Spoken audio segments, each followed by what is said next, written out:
Duterte supporters nagmarcha patungong Senado, mga pulis nakaharang sa lugar. I-detalye mo balitang yan, RH23 Edwin Duque. Edwin. Tama ka, Ms. Topos, at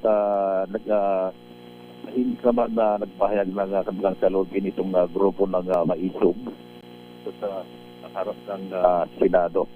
At yung wala namang naganap na kaguluhan kundi tahimik, pero yung piyesta nating kapulisan dito sa Pasay ay nagbarikada sa harap ng gate.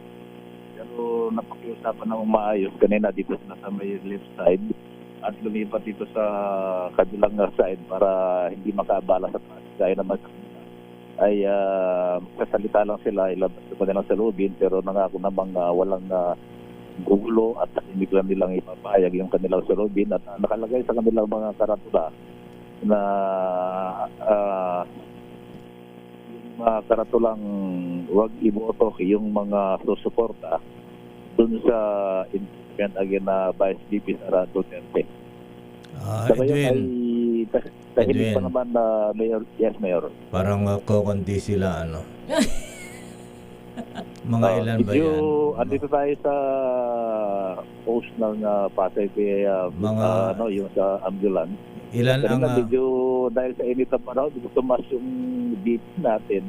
Mabuti lamang ay may mga nakatambay tayong mga mobile ambulance. Sa ano sabi ng pulisya, mga ilan libo yan?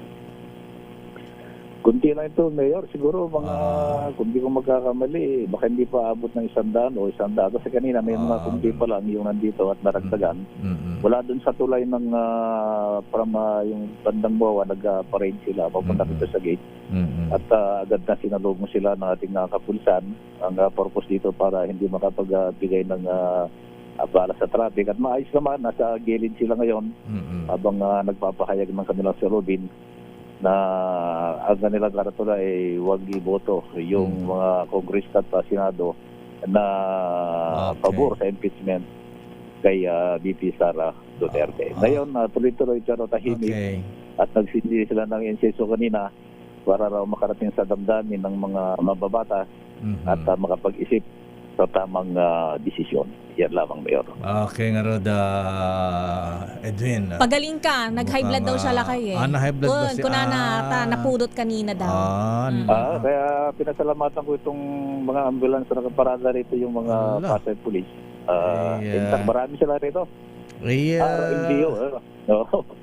Ganun ba pa? Medyo bumaba naman yung ating kagipin siguro sa buwan ng init na panahon. Nako. At kaya sabi nga natin kapulisan tayo, mag-ingat din, mag-ingat.